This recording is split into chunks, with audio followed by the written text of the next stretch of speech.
In early 2025, the world is watching as one of the most pressing conflicts of our time continues to unfold in eastern Congo, a region rich in resources yet plagued by violence, corruption and decades of strife. From the ashes of past wars, a new chapter is being written, with the M23 rebel group leading a brutal assault that has left the city of Goma in ruins. Join us as we explore the complex history, the players involved, and the global stakes of the ongoing conflict in the Democratic Republic of Congo. This is not just a regional issue, this is a crisis with consequences far beyond its borders.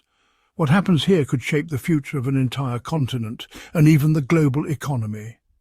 In early 2025, the Eastern Democratic Republic of Congo found itself on the brink of collapse. A brutal conflict, sparked by the M23 rebel group, reached a deadly peak with their capture of Goma, a key city located just kilometers from the Rwandan border. Thousands of people, already displaced by previous conflicts, were forced to flee yet again. Goma, a city that has witnessed waves of violence before, became the stage for a new chapter in the region's long history of turmoil. Despite M23 declaring a unilateral ceasefire on February 4th, the humanitarian crisis continued to spiral. The ceasefire brought temporary relief, but the destruction was vast. Lives lost, families broken, and an already fragile region plunged into further instability. The question now is not just how to stop the fighting, but how to rebuild trust and hope in a land that has known so much suffering.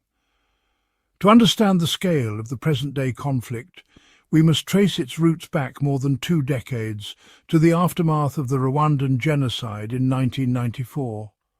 In the wake of this horrific event, nearly 2 million Hutu refugees flooded into neighbouring Congo, seeking shelter from retribution.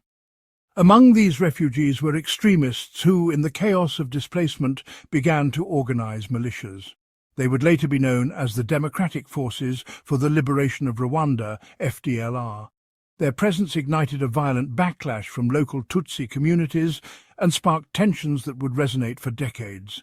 In 1996, these tensions escalated into the First Congo War, as Rwanda intervened to eliminate the threat posed by these extremist militias.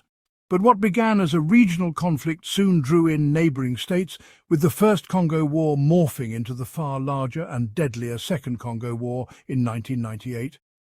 Over the next decade, the Congo became the site of one of the deadliest conflicts in modern history. As neighbouring countries fought for control of the Congo's vast wealth of natural resources, the war devastated the region and its effects continue to reverberate today.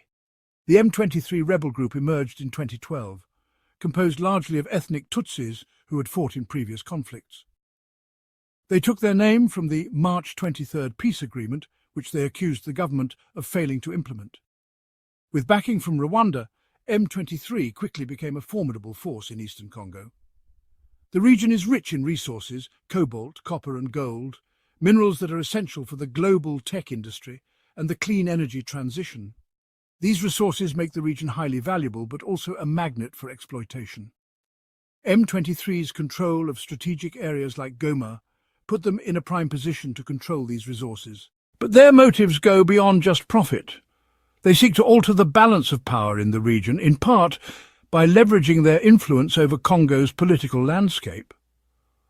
The global stakes in Congo are enormous. China has heavily invested in Congo's mining industry, securing access to minerals essential for its electronics and green energy sectors. For China, the conflict threatens both its economic interests and its control over the region's resource extraction. Meanwhile, the United States, while less directly involved, has passed laws banning the use of conflict minerals, those extracted from war-torn regions like eastern Congo. Yet the demand for these minerals remains high, and major tech companies are often under scrutiny for their supply chains. Other international players, such as multinational corporations, have been accused of exploiting the chaos. Allegations of child labour, corruption and human rights abuses in the mining industry have sparked outrage around the globe. Despite these issues, global powers have been hesitant to take strong action, fearing that doing so might disrupt their access to Congo's critical resources. This geopolitical calculus is one of the many reasons why the Congo has remained in turmoil for so long. Despite the efforts of the United Nations peacekeeping mission known as MONUSCO, the violence has only escalated. Protests against UN forces erupted in 2023 as local populations grew frustrated with the mission's failure to protect civilians. Tensions between the DRC and Rwanda have reached dangerous levels, with both countries accusing each other of supporting rebel groups. The situation is a powder keg, and many fear it could lead to an open war between the two nations. As of 2025, the crisis in eastern Congo has displaced more than 7 million people. The United Nations has called it one of the world's largest humanitarian crises, with more than 21 million people in desperate need of aid. The region is at a crossroads, one that could shape the future of the entire Great Lakes region. The conflict in eastern Congo is more than just a local issue, it's a global crisis. The world's demand for Congo's minerals continues to fuel the flames of violence, and millions of innocent people are caught in the crossfire. The international community must act, not just as bystanders but as engaged partners in peace. The Congo's rich resources should be a blessing, not a curse. To truly help the Congolese people, we must address the root causes of the conflict and ensure that the region's wealth benefits all, not just the few who hold the power. The situation in eastern Congo is dire, and the world cannot afford to remain indifferent. With millions displaced and international interests fueling the violence, it is crucial that we all understand what's at stake. The Congo's resources should not be a curse, but a potential blessing for its people. To truly help the Congolese people, the international community must not stand idly by. It's time for a shift toward peace, justice, and a future where the region's wealth benefits everyone, not just the few. If you found this video insightful, please like, share, and subscribe to The Curative Vault.